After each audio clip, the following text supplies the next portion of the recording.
شفيعنا رسول الله سيدنا محمد بن عبد الله صلى الله عليه وعلى آله وصحبه وأزواجه وذريته أن الله يعلى درجاتهم في الجنة ويرفعنا بأبصارهم وأنوارهم وعلومهم ونفحاتهم وبركاتهم في الدين والدنيا والآخرة ويجعلنا من حزبهم ويرزقنا محبتهم ويتوفنا على ملتهم ويحشرنا بزمرتهم بالعافية وسلامة. لهم الفاتحة. أعوذ بالله من الشيطان الرجيم. بسم الله الرحمن الرحيم. الحمد لله رب العالمين الرحمن الرحيم مالك يوم الدين. إياك نعبد وإياك نستعين اهدنا الصراط المستقيم صراط الذين أنعمت عليهم غير المغضوب عليهم ولا الضالين آمين. بسم الله الرحمن الرحيم. نويت تعلما وتعليما وتذكرا وتذكيرا النفع والانتفاع والإفادة والاستفادة والحث على التمسك بكتاب الله وسنة رسول الله صلى الله عليه وسلم ودعاء إلى الهدى والدلالة على الخير ابتغاء مرضاته وقربه وثوابه وحسن الخاتمة مع اللطف والعافية وصلاح العاقبة. Bismillahirrahmanirrahim. Alhamdulillahirabbil alamin. Wassalatu wassalamu ala Rasulillah sayyidina wa habibina wa syafi'ina wa maulana Muhammadin wa ala alihi wa sahbihi ajma'in. Amma ba'du. Wa qala musanniful kitab Hadratus Syekh Imam Ahmad bin Athaillah rahimahullah wa ghafara lahu wa liwalidayh. Thumma ila Ki Saleh bin Umar Darat rahimahullah wa ghafara lahu wa liwalidayh. Nafa'ana bihi ma fid darain. Allahumma aftah qulubana futuhal arifin wa bihidmatika wa ansur alaina birahmatika ya arhamar rahimin. Ila anqal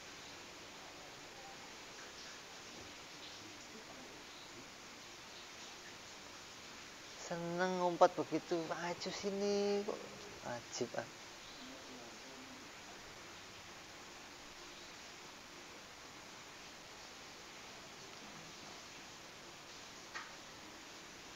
Masih di dalam pembahasan bab hikmah yang kemarin.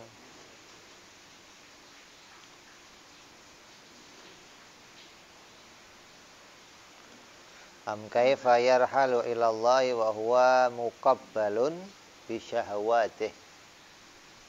Bagaimana bisa seseorang mengosongkan hatinya untuk menuju kepada Allah, untuk bisa mentauhidkan Allah, untuk hanya memandang kepada Allah, bila di hatinya masih dipenuhi oleh hawa nafsu, dikotori oleh dunia, dikotori oleh begitu banyak keinginan-keinginan. Maka segala macam keinginan ini maka akan jadi penghalang kita untuk bisa memandang kepada Allah Subhanahu wa ta'ala. Artinya kemarin kita pahami bahwa selagi masih punya anggapan ada selain Allah yang bisa menciptakan sesuatu, maka hati itu tidak akan bisa murni memandang kepada Allah. Hati selalu akan terganggu dengan datangnya pandangan-pandangan lain selain Allah Subhanahu wa ta'ala. Kamu mau keluar rumah, anak lagi nyetel TV, kamu lihat sebentar aja, terus keluar, itu nempel ke hati kamu. Apa yang kamu pandang, itu semuanya berbekas ke dalam hati. Gambarannya apa gambarannya? Seperti orang melester tembok. Ini kalau tembok ini kan, kalau baru bikin bata belum diplester. Ketika diplester itu ditempel pakai adukan. Ya. Kalau adukannya kuat, dia melekat kenceng, kalau adukannya nggak kuat dia rontok. Tapi ngeplek, gitu loh. Nah, setiap kita memandang sesuatu, kita membaca sesuatu, itu sama kayak menempelkan sesuatu pada diri kita. Setiap yang kamu pandang apa saja, itu ibarat kamu nempelin adukan ke dalam diri kamu. Kalau dia nggak melekat, ya dia kan rontok. Lah rontoknya itu ada bekasnya, terbayang. Di jalan kebayang lagi. Apalagi lihat cewek yang bening gitu. Sampai mengo gitu, kenger, akhirnya begini-begini. Itu berbekas gitu loh. Jadi bekas-bekas itulah yang kemudian mengganggu kita fokus memandang kepada Allah Subhanahu wa taala ketika kita yakini bahwa sesuatu itu bisa menimbulkan perkara-perkara yang lain. Jadi gangguannya itu banyak. Namanya dari lepasnya kita dari kecil sampai segede ini kita memandang berbagai macam hal. Ketika semuanya itu nggak bisa kita simpulkan hingga jadi kesimpulan dengan wajib, mustahil, jaiz, maka ya selamanya akan punya anggapan yang bermacam-macam. Ini bisa begini, ini bisa begini. Itu anggapan itu pasti akan muncul. Kecuali bisa kamu simpulkan, oh semuanya ini baru. Oh semuanya ini telur. Oh semuanya ini hanya muncul dari satu ayam. Nah, itu bisa kesimpulan. Nanti bisa beres gitu loh. Akan bisa merontokkan semua gangguan-gangguan untuk bisa memandang kepada Allah Subhanahu wa taala. Jadi belajar memandang ini aja udah beres sebenarnya. Terus ditambah lagi oleh Imam Ahmad, am kaifa tatma'u ayat hula hadratillah wa huwa lam yatatohhar min janabatil ghafalatihi. Dan bagaimana bisa, artinya mustahil gitu loh. Nggak akan mungkin bisa. Walaupun besar keinginan seorang murid untuk bisa menghadap kepada Allah, namun keadaannya masih dalam keadaan lupa. Belum mandi janabah dari kelalaiannya kepada Allah. Ini makna terjemahan.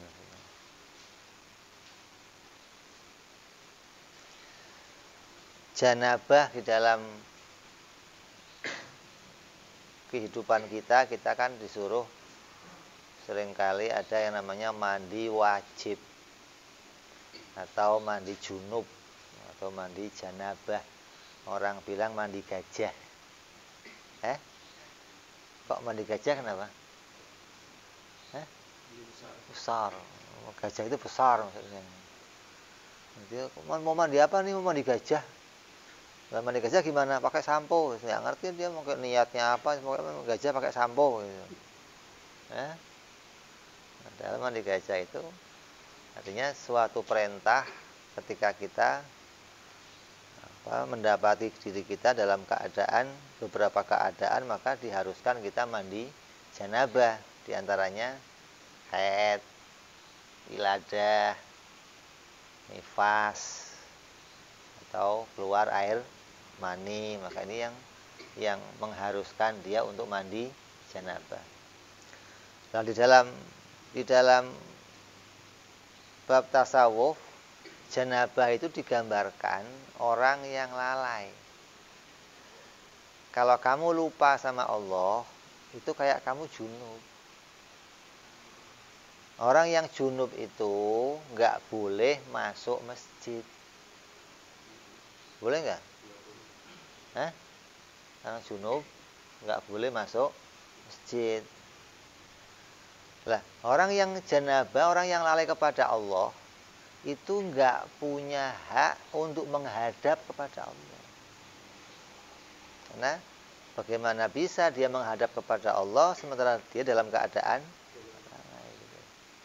Jadi lupa itu digambarkan sebagai orang yang junub. Lah orang junub itu larangannya apa? Ya larangannya sholat. Orang junub nggak boleh sholat. Kalau nggak boleh sholat berarti nggak boleh menghadap kepada Allah. Lah orang yang lalai itu begitu. Lalai kepada Allah itu ya nggak bisa ngadap Allah. Coba ente sholat tapi lupa, bisa? Hah? Sholat tapi lupa sama Allah, bagaimana? Dan ngadepnya bagaimana terus? Ada orang sholat tapi lupa sama Allah. Sama kayak apa? Sama kayak kita ngajarin anak-anak kita ngaji, alif, mulutnya bunyi alif tapi mukanya ke sono alif gitu. Ba, ta, bunyi tapi ini loh alif. Artinya mulutnya bunyi tapi pikirannya lalai, nggak menghadap kepada Allah. Maka kamu nggak akan bisa menghadap Allah, nggak bisa.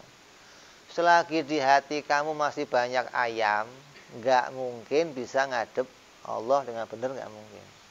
Ini ukurannya itu aja lah, nggak usah pakai yang susah-susah. Mesti hati kamu terhalang untuk menghadap kepada Allah.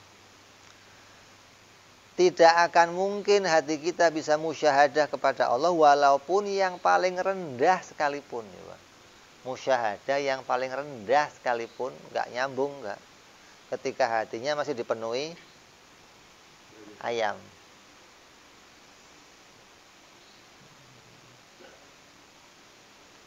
Maka dia akan bisa menghadap kepada Allah dengan benar ketika dia sudah mandi janabah.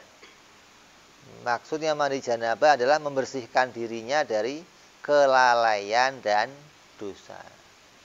Apa kelalaian? Ya tadi menganggap ada Tuhan, hapus semuanya ini. Taubat sama Allah, minta ampun kepada Allah, tidak menduakan, tidak menganggap ada yang lain selain Allah bisa mendatangkan sesuatu. Ketika disadari, taubat, dibersihkan, mandi janabah berarti ini mandi wajib atau digambarkan kembali mengingat kepada keesaan Allah, barulah dia bisa pantas menghadap kembali kepada Allah Subhanahu wa taala. Kalau nggak begitu ya nggak layak. Kalau nggak layak bagaimana? Aslinya nggak ngadep gitu loh maksudnya. Walaupun badannya sholat, kelihatannya doang badannya sholat. Sama aja ada orang junub sholat. Ya kayaknya doang sholat, tapi nggak ada hitungannya sholat. Gimana orang junub kok sholat? Orang junub ngapain dulu? Mandi dulu. Habis mandi baru boleh sholat. Kalau belum mandi, ketika dia sholat, ya kelihatannya doang sholat, tapi nggak terhitung orang yang sholat. Gitu loh, sama dengan ini. Bagaimana bisa musyahadah kepada Allah, sementara hatinya masih menganggap yang lain selain Allah bisa menjadikan sesuatu. Jadi nggak bisa. Musyahadah yang paling rendah itu ya apa? Memandang dirinya sendiri. Yang paling rendah kan lihat dirinya, nggak usah lihat langit apa kejauhan. Lihat dirinya ini tadinya nggak ada jadi ada. Nah ini lihat dirinya aja nggak bisa, kenapa? Oh dirinya jadi ayam kan berat. Dirinya ikut nelor kan berat. Bagaimana mau nganggap mau bisa melihat Allah, sementara dirinya saja masih dianggap bisa menghasilkan sesuatu.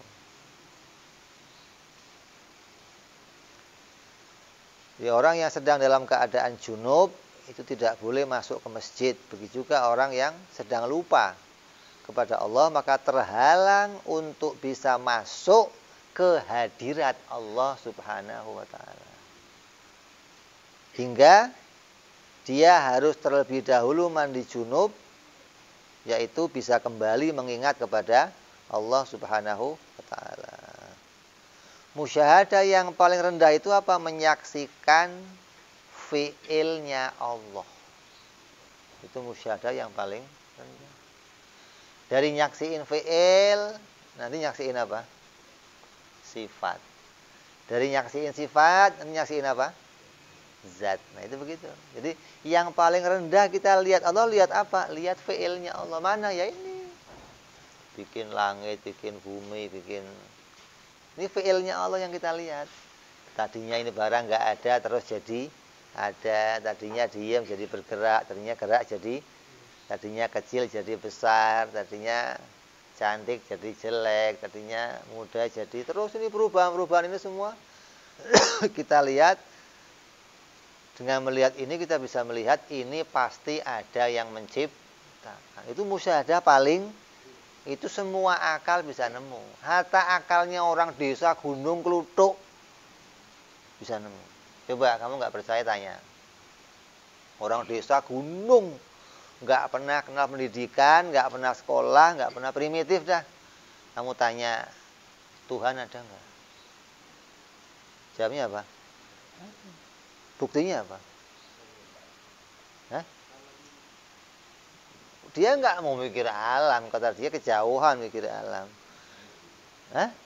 Kalau ada telepong, pasti ada sapi. Lu goblok amat sih, gitu doang dia, gitu doang. Kita dibodoh-bodohin sama dia, lu pakai nanya Tuhan. Kalau sudah ada telepongnya mesti ada. Nah kita ini telepong, begitu. Mereka begitu doang. Itu musyahadah yang paling rendah. Seminim-minimnya pemikiran menemukan kalau alam ini baru, alam ini diciptakan. Di alam ini adalah telur. Bisa nemu ayam ini telur, nah, berarti menemu pasti ada ayamnya. Nggak mungkin ada telur, nggak ada. Ini seminim-minimnya, begitu loh. Lah ini nemu yang ini aja nggak bisa, kan berat. Nemu alam ini baru itu nggak bisa. Kenapa?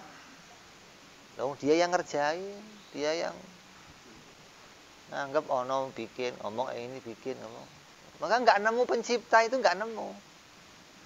Seakan-akan semuanya punya hasil masing. Si anu bisa begini, si anu bisa.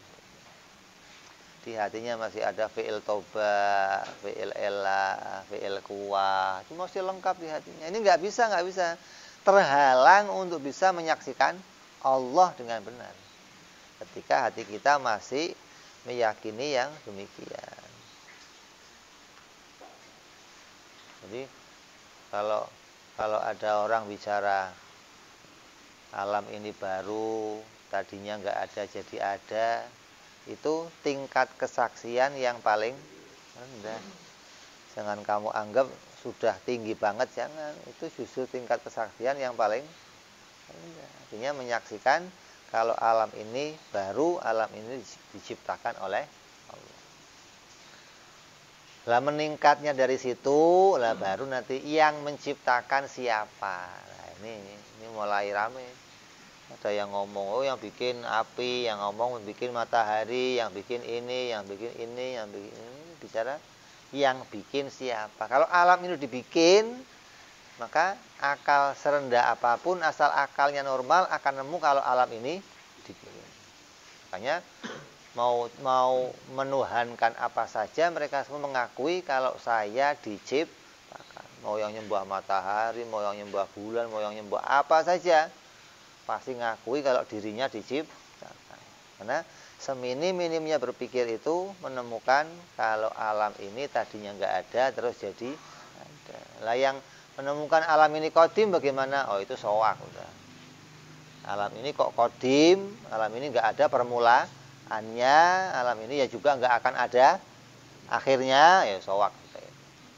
Wong jelas-jelas barang baru kok diomong kodim, kan berarti nggak bisa ngelihat yang nyata di hadapan matanya.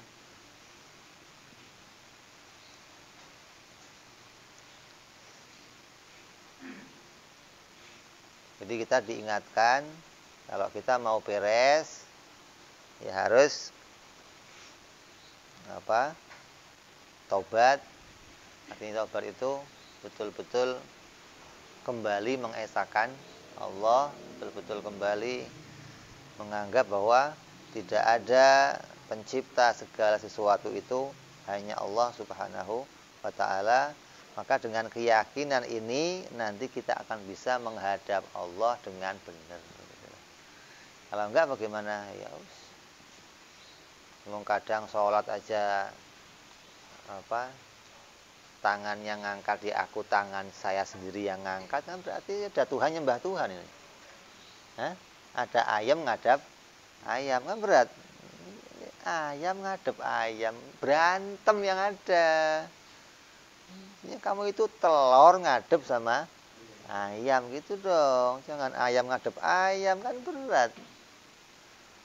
Ya, kadang kita masih jadi ayam. Ini yang jadi penghalang luar biasa itu. Makanya perjalanan tasawuf itu isinya apa sih? Isinya mengikat nafsu. Apa yang diikat? Pengakuan itu diikat gitu loh. Pengakuannya saya bisa itu diikat. Ini berat, ini berat. Kalau cuma ngakuin Engkau ya Allah pencipta, satu-satunya pencipta Engkau ya Allah, itu masih gampang. Ngakui itu masih gampang. Tapi kalau segala puji bagimu ya Allah, berat. Nah saya yang muji siapa?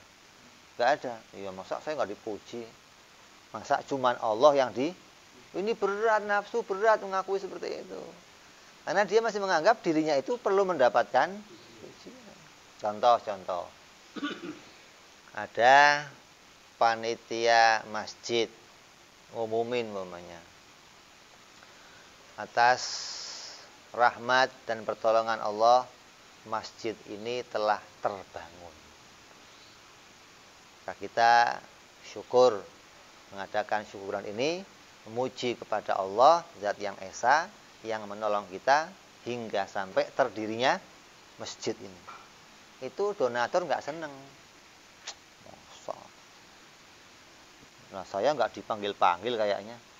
Saya nggak dihitung apa. Nggak seneng. Tapi kalau panitia ngumumin, alhamdulillah berkat para donatur yang menyumbang masjid ini terbangun, nah senang dia ini panitia bener ini namanya. Dirinya ikut, lah itu loh. Tapi kalau ini murni Allah, nggak senang dia. Lah ya dianggap saya nggak punya andil apa-apa. Dia mau punya andil, itu beratnya di situ gitu loh. Jadi ketika kita masih mau ngakui seperti itu, ya terhalang untuk melihat karunia Allah, terhalang. Untuk mau melihat keesaan Allah, terhalang, nggak bisa. Enggak. Karena kamu menghalanginya, kamunya jadi penghalang sendiri. Nah ini diikat. Orang-orang tasawuf itu mengikat biar nggak ada pengakuan-pengakuan tentang pingin ini, bisa ini. Semuanya dikembalikan kepada Allah. Dan nanti baru bisa murni pengakuannya kepada Allah. Waktu proklamasi perjuangan Indonesia, teks perjuangan, berkat rahmat Allah, Indonesia merdeka. Kami mengucapkan kemerdekaan Indonesia. Itu para pejuang nggak seneng. Masa berkat rahmat Allah doang. Tapi kalau berkat pejuang ini Indonesia merdeka, itu bangganya luar biasa. Saya disebut. Itu ada yang mati, ada yang masa nggak dianggap semuanya, masa Allah semua. Saya bagiannya apa? Itu minta bagian, nafsu itu selalu minta bagian. Nggak mau lepas semuanya, Allah itu nggak mau nafsu itu. Lah kita disuruh ngiket itu biar nggak sampai minta bagian, gitu loh maksudnya. Biar bagian itu nggak ada pada kamu. Semua puji itu haknya Allah. Nggak, yang lain nggak layak untuk dipuji. Yang lain itu nggak punya pujian. Yang punya pujian hanya Allah. Nah kalau ada yang dipuji bagaimana? Allah menjadikan pujian untuk dia. Bukan terpuji sendiri, bukan. Nggak ada terpuji sendiri, nggak ada. Allah menjadikan pujian untuk hamba-hambanya. Ini pengakuan seperti inilah yang harus kita latih betul-betul bisa mengakui bahwa segalanya itu kemuliaan, keagungan, pujian itu hanya miliknya Allah Subhanahu wa taala. Hingga nanti enggak muncul yang macam-macam di hati kita, enggak.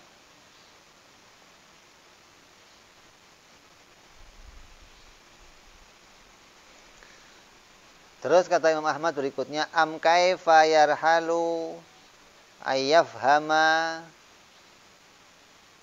daqaiqul asrar wa huwa lam yatub min hafwatihi. Atau bagaimana mungkin dia bisa mendapatkan pemahaman yang lembut dari rahasia-rahasia Allah, sedangkan dirinya tidak mau bertobat dari kesalahannya kepada Allah Subhanahu wa taala. Artinya maksudnya seorang murid tidak akan bisa memahami rahasia-rahasia yang tersembunyi. Kadang orang itu pengen dapat hal yang tersembunyi. Apa yang tersembunyi? Yang tersembunyi itu seperti makna-makna yang terkandung dalam Al-Quran, gitu loh. Bukan yang tersembunyi tahu alam kubur, tahu yang goib-goib, itu jangan jadi dukun lah. Jangan utaknya utak dukun maksudnya. Asal rahasia itu nomor besok berapa, itu rahasia tahu. Itu utak-utak dukun yang begitu. Yang dimaksud rahasia di sini pemahaman dari Al-Quran. Apa itu alif lam mim? Apa itu maknanya? Apa yasin? Apa itu? Ada asror yang tersembunyi. Lah kamu nggak akan bisa paham selagi masih menganggap hatinya itu ada yang lain selain Allah. Nggak mau taubat dari itu, nggak mau bersihin hatinya ke situ, yang kamu nggak akan mendapatkan asror dari berita-berita Al-Quran. Ayat yang banyak itu kamu nggak akan dapat sedikit pun rahasia-rahasianya.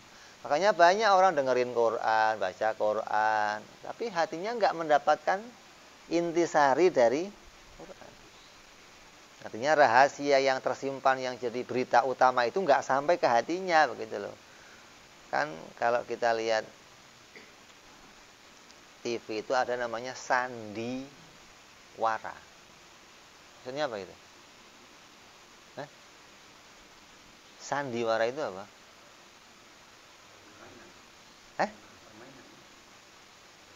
Sandiwara itu, wara itu berita. Sandi itu sesuatu yang tersimpan rahasia.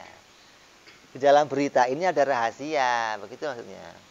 Sesuatu berita yang saya simpan di dalam cerita ini. Ada sebuah berita yang tersirat di dalam sebuah cerita, itu namanya sandiwara.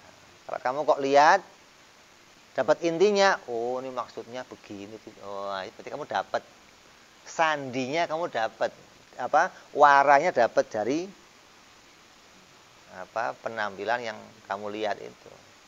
Nah, Al-Qur'an ya begitu. Ini petunjuk dari Allah. Maka dari sini ada makna-makna yang harus kamu pahami.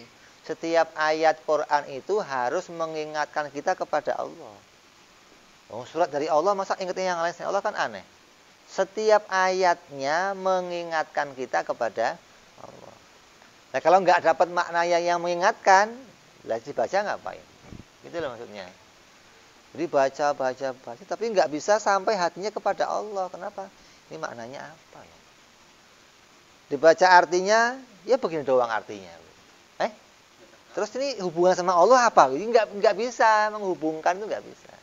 Nah, ini namanya dapat rahasia dari Al-Quran atau hadisnya Nabi sabda Nabi begini. Kita nggak bisa paham ini hadis maksudnya apa. Sehingga banyak sekali orang sekarang yang pada ngawur-ngawuran, ada lihat hadis, hadis kalau ada Jumat 2 kali, awalnya Jumat, tengahnya Jumat akan terjadi suara menggema, akan hati-hati orang nggak boleh keluar. Ini hadisnya sahih. Ya betul hadisnya sahih. Tapi kamu nggak paham asrornya itu kapan, bagaimana memahaminya. Itu ada ilmu yang bisa dipahami. Nggak bisa pakai sarmudi, nggak bisa. Asal ketemu hadis jadi paham, ini nggak bisa. Itu sarmudi namanya. Asal ketemu di pasar jadi. Kan orang jual kitab kan di pasar kan. Oh kitab hadis beli. Oh hadis dekat kiamat ini. Berat ini. Nggak ngaji kitab. Itu kamu nggak akan dapat rahasia-rahasia yang tersembunyi dari hadis itu kalau hatinya masih memandang selain Allah. Masih penuh ayam di dalam hatinya, nggak bisa. Jadi harus taubat dulu, bersihin ini dulu, betul-betul mengesahkan Allah. Hatinya mengakui nggak ada fi'il elat, nggak ada fi'il taubat, nggak ada fi'il kuwah. Nanti bisa beres hatinya. Juga nggak bisa memahami rahasia dari kalam-kalamnya para ulama. Ada kitab-kitabnya ulama, Habib Abdullah bin Haddad, wasiat-wasiat Ahmad bin Athaillah, wasiat. Nggak bisa paham ini ngomong apa sih, nggak ngerti nggak. Hatinya nggak mendapatkan rahasia itu ketika masih punya anggapan-anggapan yang keliru tentang Allah Subhanahu wa Ta'ala. Jadi ini inti, ini kunci utama. Hingga orang itu bisa selamat dari ini semua apabila bisa sampai kepada hatinya bersih dari segala kesalahan dan dosa. Artinya kesalahan dari mensyirikan Allah, menganggap ada yang lain selain Allah. Orang yang bisa bersih hatinya dari ini, apa yang akan timbul? Hilangnya dendam di hatinya. Nggak mungkin punya dendam. Bagaimana punya dendam? Kayak begini, ada orang main film, di film berantem. Begitu keluar film masih berantem nggak? Kenapa nggak? Nah itu begitu. Loh, kamu di film berantem sampai keluar film kan berat. Sampai keluar masih lu tadi kenapa? Loh, kan tadi main-main. Ah nggak bisa lu serius. Ini gimana sih? Jadi ada orang marah sama orang, gua dendam sampai ke akhirat terbuat lagi kan, sampai ke akhirat sampai keluar lapangan kan berat ini. Mainnya di lapangan kok dendamnya sampai keluar? Oh ini udah berat, hatinya berat itu. Itu sudah offset, itu sudah keluar dari lapangan permainan. Makanya kalau nggak punya makna tauhid mesti punya dendam di hatinya. Karena masih menganggap bahwa itu semua muncul dari dia. Allah nggak ikut-ikut. Kan berat. Allah nggak ikut-ikut. Kan berat. Terus nggak akan punya rasa hasud. Hasud itu mencegah kenikmatan yang datang pada orang lain. Atau nggak seneng pada kenikmatan yang datang pada orang lain. Ya nggak pernah hasud. Gimana mau hasud? Wong Allah yang bagi. Si Anu dibagi sekian, si Anu dibagi sekian. Yang bagi siapa? Allah lah. Masa saya mau hasud itu gimana sih? Yang bagi Allah kok saya mau hasud? Jadi kalau kamu nggak ngelihat yang bagi Allah, oh ya hasud. Oh, masa kerjanya kencang saya. Dapatnya? Ada saya punya santri begitu. Beb, saya jual bakso, Beb, dari pagi sampai malam. Itu untungnya 100.000, Beb. Nah ini kawan saya sebelah, duhur buka sampai sore sama cepet. Masa sama, Beb? Loh, kamu protes sama saya bagaimana sih? Lah kamu pengennya bagaimana? Ya saya lebih banyak dong, Beb. Loh kok kamu lebih banyak? Aduh ini kan. Jadi nggak terima orang lain itu rezekinya lebih banyak dari dia. Dianggap sama-sama cepet, tapi waktunya dari habis duhur itu dapatnya lebih. Nah saya bilang, kamu kalau pengen enteng, bukanya habis duhur. Bareng sama dia, jadi kamu nggak iri. Dia dapat cepet, kamu dapat gitu beres. Kok jadi maunya gimana? Saya kan dari pagi sampai sore ya, harusnya saya 200 lah, Beb. Lah kok kamu ngatur? Aduh, ini orang kadang menganggap bahwa yang bagi itu bukan Allah. Maka dia bisa hasud begitu. Kalau yakin yang bagi Allah nggak akan hasud. Kiai bininya cantik, kamu nggak boleh hasud. Memang sudah begitu tulisannya begitu. Semua nabi itu bininya cantik, nggak ada nabi bini jelek, nggak ada. Loh kok begitu? Memang begitu, dari sononya begitu. Kamu nggak boleh protes. Kenapa sih? Nanti kalau ada santri datang bininya cantik, kiai kok jelek, kiainya iri. Ini gimana sih yang santri? Oh untung kiai bininya Jadi nggak pernah iri. Lo mau datang bininya cantik, kayak biniku juga cantik, tahu nggak lo? Itu beres buat kiai. Nabi juga begitu. Semua istri Nabi itu wanita paling cantik begitu. Kalau kiai kok nurunin, kamu jangan protes. Kamu jangan iri, Mas. Terus hasut, mosok kiai bininya cantik. Emang sudah tulisannya begitu. Kalau kamu pengen bininya cantik, jadi atau jadi besannya, beres begitu.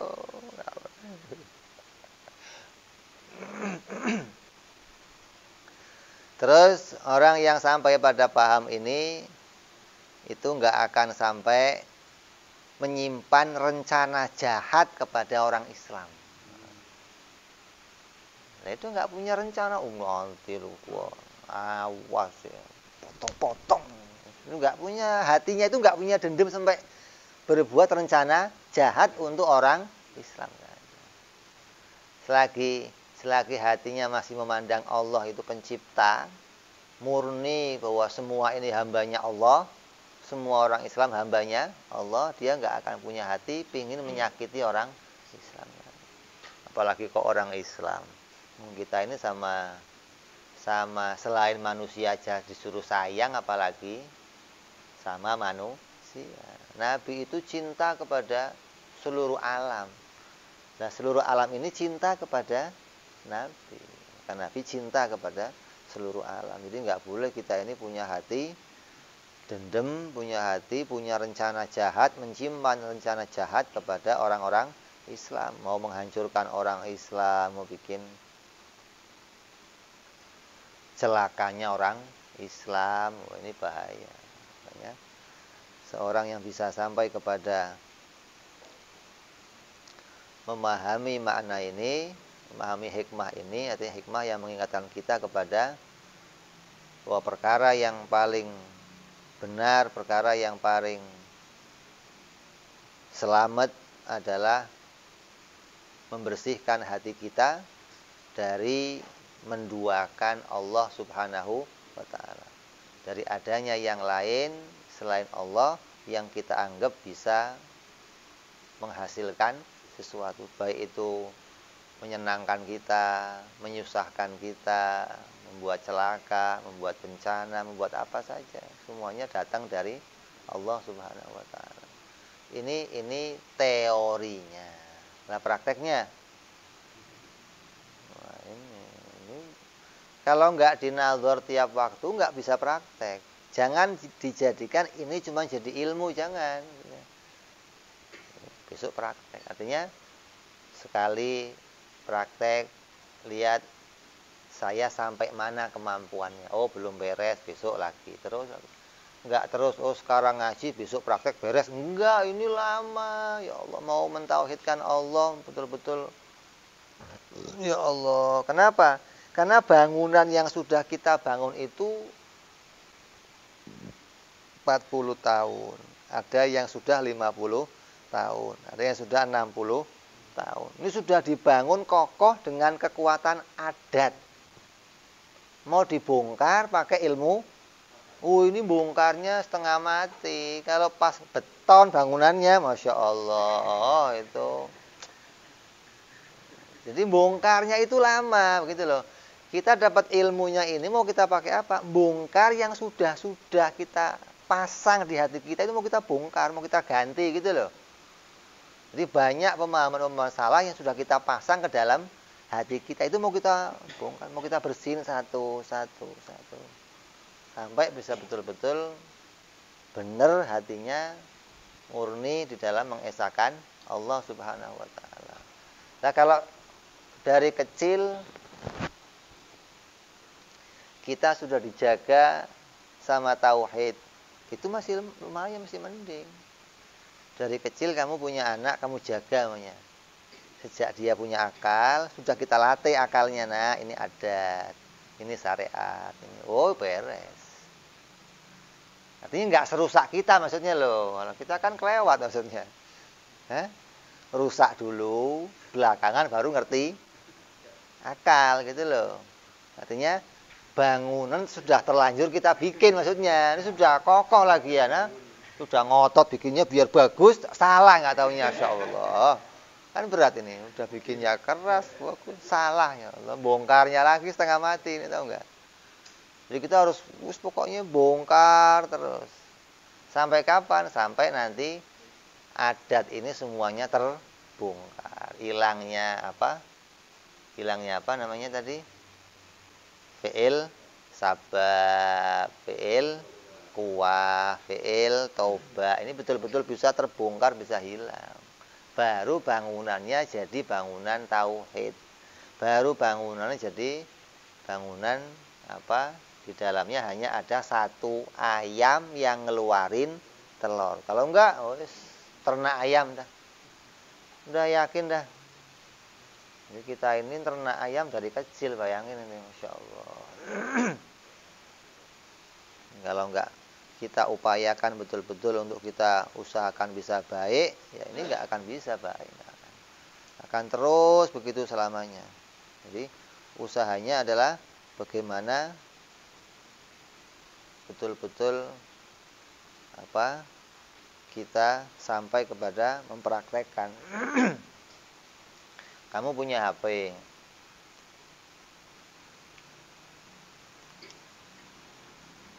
lagi telepon sinyal hilang, memang diributin HP ya, bego dasar ini, simpati memang setan memang ini, komplit keluar semua dari itu, HP-nya bego, simpatinya setan. Kalau enggak ini sinyal kurang ajar, ini Telkomselnya kurang ajar atau XL kurang, yang disalahin mereka ini HP mereka. Lupa ini yang ngasih sinyal siapa yang ngasih.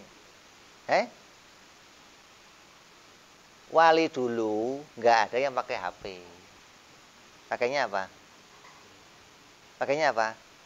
Pakainya wajib, mustahil, jaiz itu doang. Itu bisa connect ke sono, kemari, ke sono. Itu modalnya itu doang. Di hatinya ada wajib, mustahil, jaiz, bersih, connect. Allah buka hatinya. Ahlan, bakhair, ngapain lu? Kadang teh dijak ngomong, ya gambarnya di sini ada si anu lagi, Masya Allah, ngapain aja nih? Ini dongeng, gitu loh. Resepnya apa? Wajib saja itu resepnya. Nah, kalau kita kan enggak, HP-nya rusak aja ributnya setengah mati. Ini sinyal bego, sudah lupa. Ini mau praktek satu persatu dari situ gitu loh. Yang sekecil-kecil itu kadang kita lengah. Nggak sampai memperhatikan ini telurnya dari mana. Kadang dianggap nelor semua begitu. Ini nelor. Sehingga banyak sekali hati kita menyalahkan banyak orang, ribut sono, ribut sini. Kalau itu adanya di luar masih mending, hatinya nggak pernah kacau. Tapi ini adanya di dalam hati kan berat. Itu yang ribut itu hatinya terus. Ini yang susah untuk beresinnya itu begitu, karena yang ruwet hatinya bukan luarnya.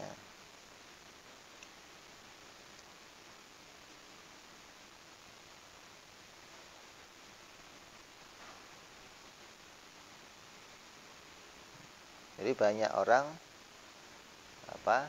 diawali seperti itu, hatinya nggak bisa membongkar hukum-hukum adat yang sudah tertanam sebelumnya. Nah kalau kita biarin bagaimana? Udah nggak apa-apa. Ya sampai mati pegangan hukum adat. Gimana coba ya Allah?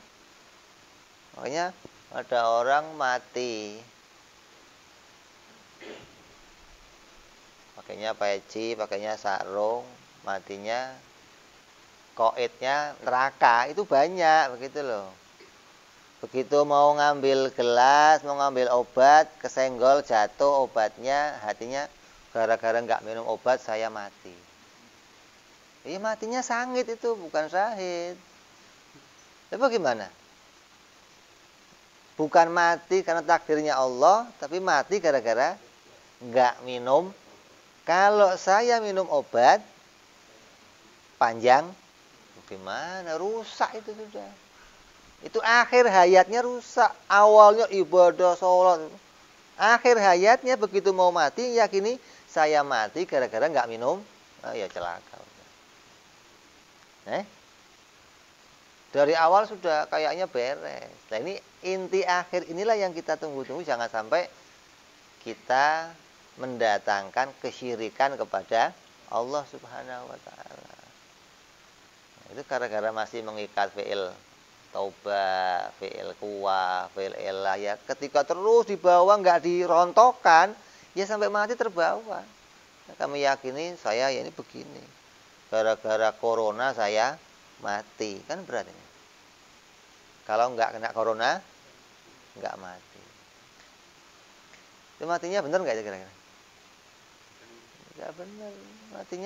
Matinya mensyirikan Allah, menganggap ada selain Allah yang bisa menghasilkan sesuatu. Jadi anggap matinya itu di luar dari takdirnya Allah. Kalau saya nggak kena corona, saya nggak akan mati. Gara-gara kena corona saya, wah ini bahaya. Ini rusak. Nah, ini pandangan hati seperti ini banyak di antara kita. Yang bisa merontokkan itu hanya orang yang mau ngaji, yang mau belajar wajib mustahil jaiz. Kamu nggak belajar wajib mustahil jaiz, nggak bakal rontok, nggak bakal. Fi'il kuwah, fi'il elat, fi'il taubah itu terus lengket di hati kamu. Hingga di hati kita penuh dengan ayam maksudnya. Di hati kita penuh dengan anggapan bahwa telur itu keluar dari berbagai macam ayam. Ini anggapan yang rusak.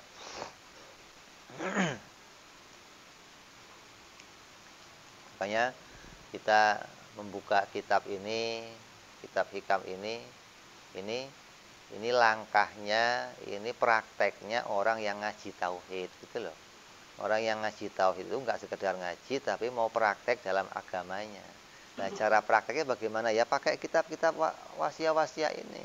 Bagaimana menata hati kita biar kembali menjadi orang yang betul-betul akidahnya tauhid, jalannya pun dengan jalannya para salafun saleh yang dituntun oleh para ulama-ulama kita.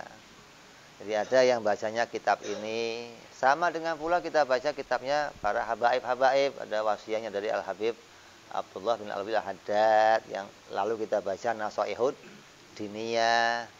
Ada baca lagi wasiat-wasiat yang lainnya. Maka ini semuanya tujuannya biar apa? Apa yang kita kaji dari ilmu tauhid itu bisa kita praktekkan gitu. Jadi nggak cuman wajib mustahil jaiz dalil akal, tapi tahu bagaimana langkah dalam kehidupan. Oh, setelah ngaji ini saya harus ke sini tujuannya. Terus mau kemana arahnya? Oh, mau sampai kepada mendapatkan keridhaan Allah, mendapatkan futuh, mendapatkan kedekatan kepada Allah, mendapatkan. Ini tujuan jalannya mau ke sana. Nah, kalau nggak punya tujuan ke sana ya tenang-tenang aja udah. Apa yang didapati selama hidupnya dianggap sudah benar. Saya udah sholat, udah puasa, udah haji, apalagi yang salah dalam hidup saya, apalagi yang salah kan berat. Jadi orang yang nggak tahu benar itu berat. Makanya kita dituntun dengan kitab-kitab ini untuk betul-betul menjadi orang-orang yang bisa mempraktekkan ilmu tauhid yang kita pelajari. Jangan sampai tauhidnya dipelajari tapi nggak tahu cara prakteknya. Ngajinya tauhid iya, tapi nggak sholat, kan berat ini. Ngaji tauhidnya ketol, mubahasah tiap subuh tinggal, kan berat. Ngapain mubahasah? Mubahasahnya ketol, sholatnya kagak. Atau ngaji tauhidnya iya, nggak merhatiin apa yang jadi prakteknya hati. Bagaimana hati itu mau mengesahkan Allah, maksudnya ngaji tauhidnya iya, marah-marahnya masih jalan. Nah itu. Ngaji tauhidnya iya, terus masih senang sama yang haram. Apa? Uang yang haram dimakan, harta yang haram dimakan, jalan. Menanyakan apa? Dia belum punya keyakinan kalau rezeki itu dijamin sama Allah. Kalau orang itu punya keyakinan rezeki dijamin sama Allah, saya nggak akan ngelakuin yang haram. Contoh, saya mau mukulin orang demi dapat duit. Gara-gara apa? Hatinya ragu, apa saya hari ini dapat jatah dari Allah apa enggak? Makanya ngelakuin segala cara, mau dipukul, yang penting saya dapat. Tapi kalau dia yakin ada jatah saya dari Allah, dia nggak akan ngelakuin itu, nggak akan. Itulah.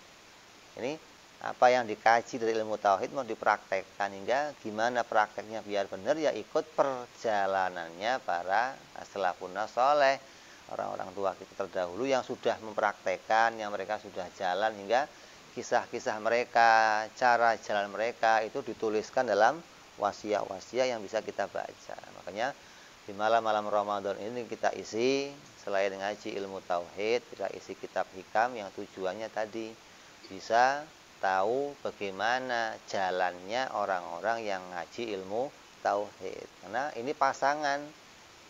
Ya, orang dulu itu kitabnya cuma itu. Di rumahnya cuma ada 2 kitab, kitab tauhid sama kitab fikih. Orang dulu kitabnya itu doang, enggak ruwet-ruwet, enggak. Kitab fikih urusan amal ibadah, satu lagi kitab tauhid. Nah, tasawufnya bagaimana? Tasawufnya ngaji kuping, dengerin guru-gurunya ke sono, ke sono, ke sono. Sehingga bisa praktek dalam kehidupannya. Karena hidupnya dituju pingin benar dengan tuntunannya para ulama, hingga punya kitab di rumahnya. Jadi jangan sampai kita nggak punya kitab.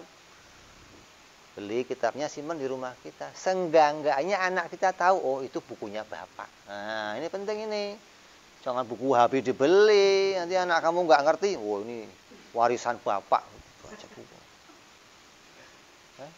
Beli kitab, walaupun nggak kamu baca gitu maksudnya loh, simpen aja. Nanti ketika mati, anak kamu tahu, ini peninggalan buka. Tanya ke kiai, ini kitab bapak kiai, oh ini kitab akidah. Oh, bapak saya ngaji ini dari dulu. Begitu paling nggak begitu. Tersimpan di anak-anaknya bahwa bapak saya itu pernah ngaji ilmu ini, pernah ngaji. Jadi beli kitabnya walaupun cuma disimpan. Kalau perlu beli buku, beli tas, bawa di dalam tas. Kemana-mana bawa aja pokoknya lah. Duduk ada kitab, mati buka, ada kitabnya loh, Insya Allah. Walaupun cuma sudah untung, malaikat juga rada ringan lah. Oh ini bawa kitab. Tapi kalau sudah nggak pernah ngikutin as-salafun saleh, nggak tahu tuntunan mereka, ya berat. Jadi jangan asal ahli wirid, ahli puasa, tapi nggak ngerti akidah, ya ini berat. Jadi mau ngaji hikam, mau ikut thariqah apa saja kamu boleh. Ikut thariqah apa saja boleh. Karena thariqah itu ada ratusan. Tapi dasarnya harus ngaji tauhid. Kalau nggak ngaji tauhid, kamu jadinya dukun, nggak jadi kiai, nggak jadi sufi, nggak. Jadinya apa? Dukun. Udah percaya. Karena kamu akan di hati kamu nggak akan bersih memandang Allah, nggak akan. Mesti menganggap ada fi'il elah, fi'il toba, fi'il kuwah. Ayam-ayam itu masih banyak di hati kamu, itu pasti ketika belajar tasawuf, belajar wirid, nggak dimulai belajar ilmu tauhid. Apalagi kok, saya kan tasawuf mau menuju ke tauhid, ya nggak jadi. Bagaimana bisa ada buah mau bikin pohon? Ya bikin pohon dulu, nanti keluar buahnya. Tasawuf itu buahnya orang ngaji tauhid gitu loh. Tauhid itu pokok. Ibaratkan pohon itu pokoknya. Dari tauhid keluar tasawuf, keluar fikih, keluar akhlak, keluar sejarah, keluar semua ini dari sini cabangnya. Kalau nggak ada ini, nggak ada cabangnya, nggak ada. Nggak keluar yang lain, nggak. Jadi jangan terus mau belajar ilmu tauhid mendahulukan ilmu yang pingin hasil tauhid, ya nggak bisa, kebalik. Jadi dasarnya dulu ini baru menginjak kepada ilmu yang lain. Mudah-mudahan malam-malam Ramadan kita yang kita isi dengan wasiat-wasiatnya ulama, nasihat-nasihatnya ulama yang menyentuh hati kita, mengantarkan hati kita kepada kelembutan hati, kebersihan hati, pemahaman hati, mudah-mudahan bisa berbekas di hati kita, bisa membawa hati kita menjadi orang-orang yang terus imannya kepada Allah itu benar, mentauhidkan kepada Allahnya itu benar, hingga malam-malam Ramadan kita bisa diisi mendapatkan banyak karunia dari Allah Subhanahu wa taala. Karena yang diundang puasa itu hanyalah orang-orang yang beriman. Kalau enggak beriman, enggak diundang untuk masuk ke dalam bulan puasa. Maka karunia dalam puasa hanya diberikan kepada orang-orang yang imannya kepada Allah benar, imanan ihtisaban, artinya betul-betul tahu dan hanya ikhlas kepada Allah. Maknanya ikhlas itu apa? Yang sudah kita pelajari kemarin, maknanya apa? Tahu kalau amal ini dijadikan oleh Allah, itu namanya ikhlas. Maka mudah-mudahan amal ibadah kita terhitung menjadi amal ibadahnya orang-orang yang ikhlas, yang dijadikan amal yang baik oleh Allah, dan bisa menjadikan kita membawa orang-orang yang kumpul di dunia bersama orang-orang yang soleh, membaca kitabnya orang-orang yang soleh, hingga di akhirat kita bisa kumpul bersama orang-orang yang soleh insya Allah. Ini rencananya mau penutupan besok. Mudah-mudahan yang kita kaji semuanya mendapat manfaat dari Allah Subhanahu wa taala. Ala hadhihi niyyah wa ala niyatin salihah wa ila hadratin nabi. Al-Fatihah. A'udzu billahi minasyaitonir rajim. Bismillahirrahmanirrahim. Alhamdulillahirabbil alamin arrahmanir rahim maliki yaumiddin. Iyyaka na'budu wa iyyaka nasta'in. Shiratal mustaqim. Shiratal ladzina an'amta 'alaihim ghairil maghdubi 'alaihim waladdallin. Amin.